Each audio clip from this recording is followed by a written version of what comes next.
नमस्कार। कैसे हैं आप सब लोग? आई होप सब लोग बहुत अच्छे होंगे, स्वस्थ होंगे और मस्त होंगे। और आज मैं फिर से स्वागत करता हूं अपने एक और नए वीडियो में आप सभी का। और इस वीडियो को शुरू करने से पहले मुझे कुछ लाइन्स याद आ रही हैं एक बहुत अच्छे से गाने की, और इन्हीं लाइन्स को मैं रिलेट करूंगा अपने स्टूडेंट की प्रॉब्लम के साथ, और यही होगा इस वीडियो का टॉपिक। क्या है वो लाइन्स? आई होप आप सभी ने ये लाइन्स सुनी होंगी। तुझे भूलना तो चाहा पर भुला ना पाए, जितना भुलाना चाहा उतना ही तुम याद आए। वाह, क्या लाइन्स है!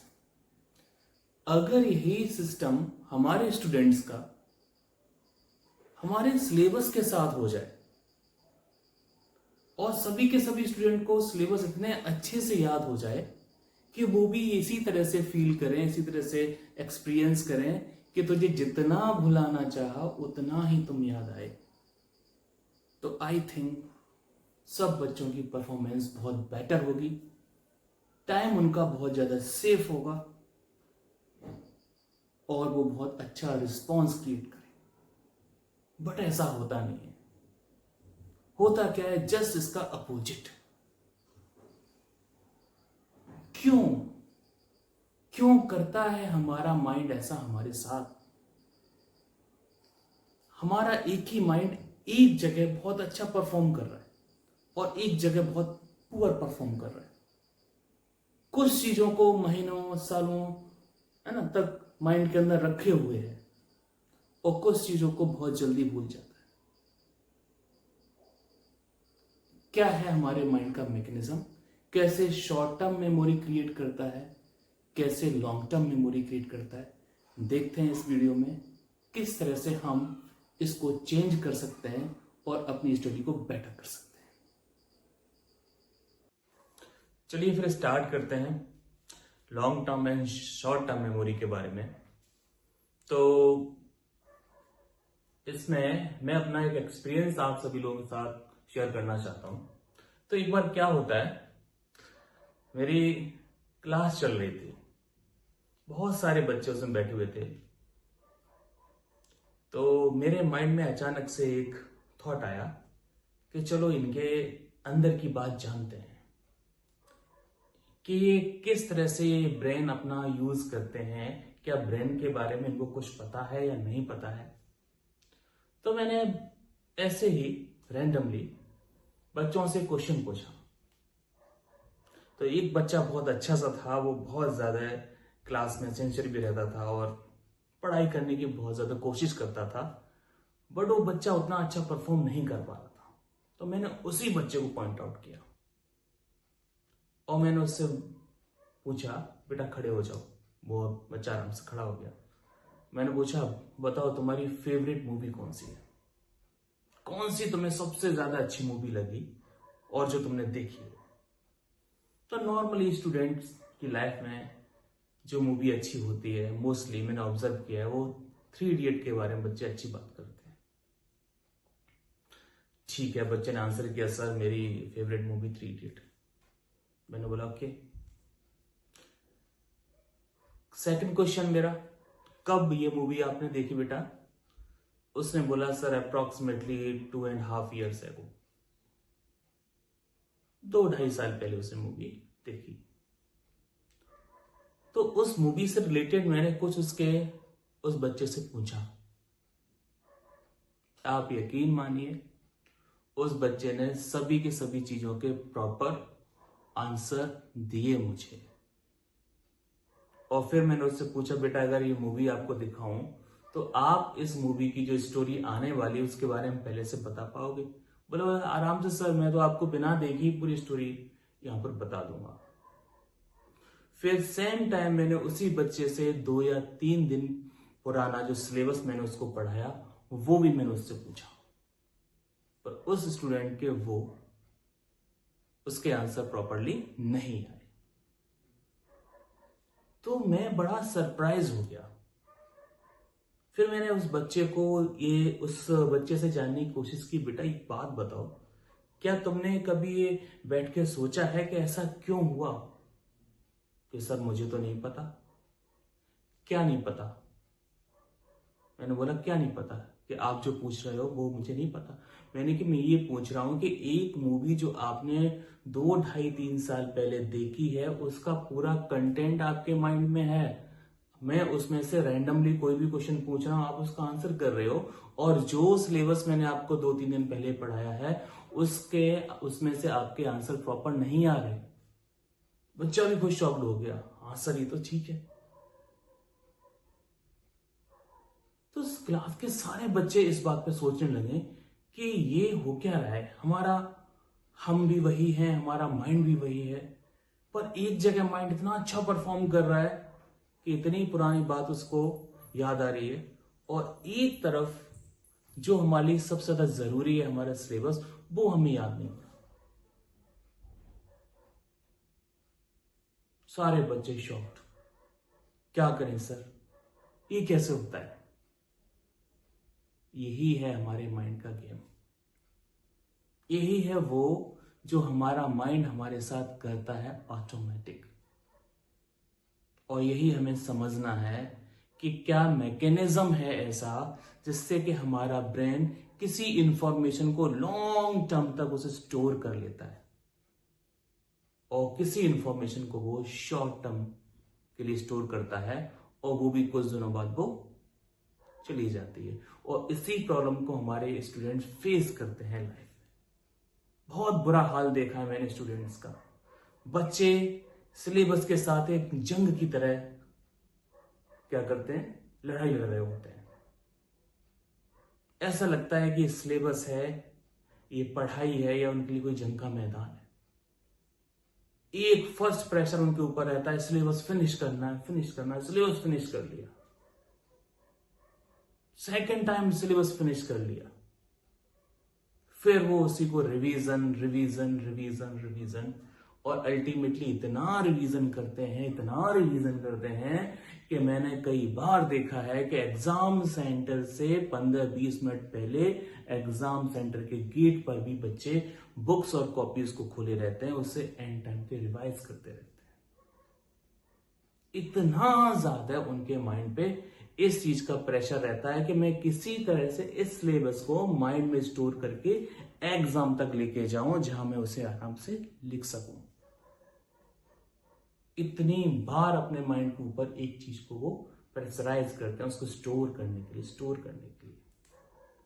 और कहा, एक बार में देखी हुई मूवी हमेशा के लिए याद हो जाती है।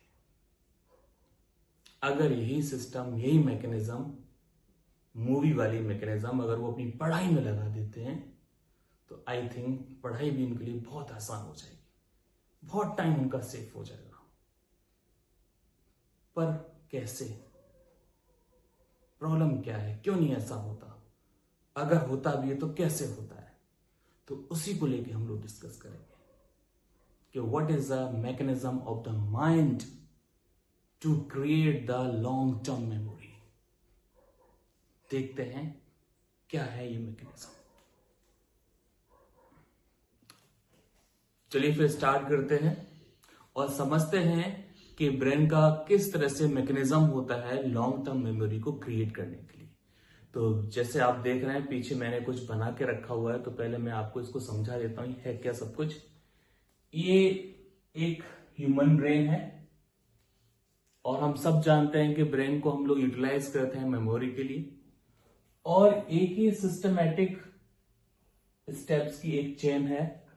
और इसमें फर्स्ट स्टेप है इंटरेस्ट, सेकंड है अटेंशन, थर्ड है कंसंट्रेशन, और फोर्थ है store, means long term store, और यहां पर है इंफॉर्मेशन। अब बात करते हैं किस तरह से हमारा ब्रेन किसी भी इंफॉर्मेशन को लॉन्ग टर्म में कन्वर्ट करता है, शॉर्ट टर्म में कन्वर्ट करता है, और उसके पीछे सबसे इंपॉर्टेंट रीजन है क्या। तो शुरुआत करते हैं। जब भी हमारे ब्रेन को कोई भी इंफॉर्मेशन दी जाती है इन द सेंस, जैसे हम लोग कोई चीज सुन रहे हैं, कोई चीज देख रहे हैं, किसी चीज के बारे में हम लोग सोच रहे हैं, तो जब वो इंफॉर्मेशन ब्रेन को दी जाती है तो ब्रेन उसको इन पर्टिकुलर स्टेप्स में फॉलो करता है। पहला स्टेप्स क्या है? Interest, then attention, concentration, store. तो अगर वो इंफॉर्मेशन जो ब्रेन को दी जा रही है उसमें ब्रेन इंटरेस्टेड है, ब्रेन को इंटरेस्ट आ रहा है, तो वो कंप्लीटली सेकंड स्टेप की तरफ उसे फॉरवर्ड करेगा, और सेकंड स्टेप होता है अटेंशन का। तो फर्स्ट क्या है? ब्रेन को कोई भी इंफॉर्मेशन मिली और वो इंफॉर्मेशन अगर इंटरेस्टेड है तो ब्रेन उसको फिर ज्यादा से ज्यादा लेने की कोशिश करता है, और उसके लिए वो हमारे पूरी जो बॉडी है, जो मेंटल जो फिजिकल है, उसको वो अटेंटिव बनाता है और ब्रेन हमारा पूरी तरह से वर्क करना शुरू कर देता है। इसके बाद नेक्स्ट स्टेप क्या है कि अब वो उस इंफॉर्मेशन को नेक्स्ट स्टेप पे फॉरवर्ड करेगा, और वो स्टेप होता है कंसंट्रेशन। सबसे इंपॉर्टेंट स्टेप हमारे ब्रेन का यही है, कंसंट्रेशन। जब हमारा ब्रेन इस थर्ड स्टेप पे वर्क करता है तो हमारी बॉडी का जितना भी सेंसरी सिस्टम है, हमारी बॉडी का जितना भी सिस्टम ऐसा है जो कि इंफॉर्मेशन को कलेक्ट करता है, वो एक पॉइंट पे आके फोकस हो जाता है, जिसे हम लोग बोलते हैं कॉन्सेंट्रेट करना, फोकस करना, और शुद्ध हिंदी में बोलते हैं ध्यान लगाना। तो जैसे कि हम लोग बात करते रहते हैं ना, हमारे पेरेंट्स, हमारे टीचर्स हमेशा एक बात बोलते चले आ रहे हैं कि बेटा ध्यान लगा के पढ़ो, ध्यान लगा के पढ़ो। बट ये होता क्या है? ये होता है माइंड को कॉन्सेंट्रेट करना, एक पॉइंट पे उसे फोकस करना, और जो इंफॉर्मेशन पर उसने फोकस किया है उसको स्टोर करना, उसको कंप्लीटली ब्रेन के अंदर लॉन्ग टर्म के लिए स्टोर कर लेना। तो अब वो इंफॉर्मेशन कंसंट्रेशन के बाद वो इंफॉर्मेशन कहां जाती है? स्टोर और लॉन्ग टर्म मेमोरी में। तो अब मैं इसमें एक बहुत अच्छा सा एग्जांपल देके आपको फटाफट से समझा देता हूं। अब कोई भी स्टूडेंट अगर अपनी कोई इंटरेस्टेड इंफॉर्मेशन को ब्रेन के लिए भेज रहा है, सपोज दैट कोई स्टूडेंट है ना टीवी मैच देख रहा है, सीरियल देख रहा है, कोई मूवी देख रहा है, या कोई भी अपने इंटरेस्टिंग सब्जेक्ट के लेक्चर को सुन रहा है, तो आपने देखा होगा कि उस वक्त जो बच्चे होते हैं वो एकदम साइलेंट हो जाते हैं और पूरी तरह से उनका जो माइंड होता है उसी पॉइंट पर फोकस रहता है। तो वो हो तो यही रहा है ना कि जैसे कि उसको कोई भी इंटरेस्टेड इंफॉर्मेशन मिली तो फटाफट से उसे इंटरेस्ट आया, और उसी इंटरेस्ट को कलेक्ट करने के लिए, और ज्यादा कलेक्ट करने के लिए पूरा का पूरे हमारा ब्रेन और बॉडी अटेंशन में चली जाती है। अटेंशन के बाद कंप्लीटली हमारा जो सेंसरी सिस्टम है वो एक पॉइंट पे आना शुरू हो जाता है, और फिर वो नेक्स्ट स्टेप कहां चला जाता है? कंसंट्रेशन पे। और जैसे वो कंसंट्रेशन पे जाता है उसे सब कुछ याद होना शुरू हो जाता है, उसे सब कुछ लॉन्ग टर्म मेमोरी में कन्वर्ट होना शुरू हो जाता है। और ये चीजें होती है हमारे पास जब हम कोई इंटरेस्टिंग इंफॉर्मेशन को कलेक्ट कर रहे होते हैं, जैसे मूवी देखना, जैसे मैच देखना, जैसे सीरियल देखना, या कोई भी ऐसी एक्टिविटी जो हमें बहुत अच्छी लगती है, जो कि बहुत इंटरेस्टिंग है। और इसी के ही जस्ट अपोजिट, अगर हमें किसी भी इंफॉर्मेशन में कोई इंटरेस्ट नहीं आता, कोई आपके सामने कोई भी बात कर रहा है, कोई भी चीज आपको दिखा रहा है, कोई भी चीज बोल रहा है, या कोई भी क्लास में कोई भी सर किसी भी चीज को पढ़ा रहे हैं, और अगर उसमें आपका इंटरेस्ट नहीं है, आपका ब्रेन उसको कलेक्ट नहीं करता है, तो इस केस में इंटरेस्ट नहीं होगा तो अटेंशन नहीं होगा, अटेंशन नहीं होगा तो कंसंट्रेशन नहीं होगा, और there is no any long term memory, कोई भी लॉन्ग टर्म मेमोरी नहीं आती है। तो एट द लास्ट मैं बस यही कहना चाहता हूं कि जो भी स्टूडेंट्स बिना किसी रिवीजन के या बिना किसी ज्यादा ओवर एक्सरसाइज के किसी भी सिलेबस को अगर वो लॉन्ग टर्म मेमोरी में कन्वर्ट करना चाहते हैं शॉर्ट टाइम में, तो वो जिस सोर्स से उस सिलेबस को पढ़ रहे हैं वो सोर्स या जो भी पढ़ाने वाले जो भी कंसर्न्स लोग हैं वो उस मटेरियल को, उस इंफॉर्मेशन को जितना इंटरेस्टेड बना के, जितना ज्यादा इंटरेस्ट उसमें क्रिएट करेंगे उतनी जल्दी वो याद हो जाएगा। और जब उसमें इंटरेस्ट क्रिएट नहीं होगा तो भी याद नहीं होगा। और इसी वजह से हमारे बच्चे उसको, है ना, माइंड में स्टोर करने के लिए पहले सिलेबस को पढ़ते हैं, फिर एक बार और पढ़ते हैं, फिर उसके रिवीजन करते रहते हैं और एग्जाम तक उसे टेम्परेली स्टोर करने के लिए उसे कई बार रिवाइज करके और अपने माइंड पे अननेसेसरी प्रेशर को क्रिएट करते हैं। तो आपको अगर किसी भी चीज को, किसी भी सिलेबस को, किसी भी इंफॉर्मेशन को लॉन्ग टाइम तक अगर उसे माइंड में बनाए रखना है तो वो इंफॉर्मेशन आपकी इंटरेस्टिंग होनी चाहिए। तो जितना ज्यादा इंटरेस्टिंग आपको पढ़ाया जाएगा, आप पढ़ोगे, उतना जल्दी वो माइंड में स्टोर हो जाएगा, उसके ऊपर कोई मेहनत करने की जरूरत नहीं होगी।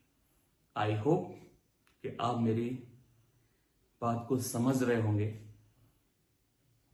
तो फिर से मेरा आपसे वही है कि इस वीडियो के लास्ट में मैं आपसे यही कहना चाहूंगा, जिस किसी को भी वीडियो अच्छा लगा हो प्लीज लाइक, कमेंट और अपनी जो भी कुछ अंदर की इंफॉर्मेशन है उसे मेरे साथ शेयर कर सकते हैं मेरे कमेंट बॉक्स में जाके। ओके, नमस्कार।